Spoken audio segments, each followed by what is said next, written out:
what about China? President Xi will not be showing up at this summit in exactly the same way that Donald Trump will not. And whilst there has been this massive push in terms of renewables in China, I mean, they still consume quite a lot of fossil fuels. They do. And they're still the world's largest emitter of fossil fuels by a significant margin.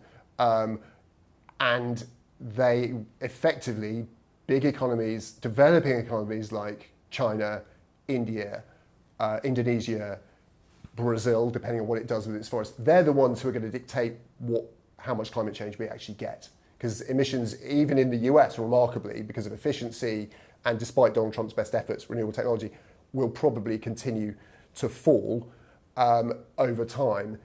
So it's all about what happens in developing countries, and again, China leads that.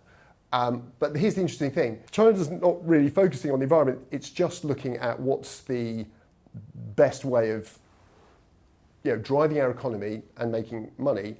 They're using coal back home at the moment to power an economy that's giving us an acceleration of clean energy development like nobody forecast. I mean, the rate of increase, 70% of energy investments now globally are in clean energy, not the other way around. And that is a radical and massive shift, and that's almost entirely thanks to China. They are changing the world not because they want it to be greener, but because it's a good way to make money.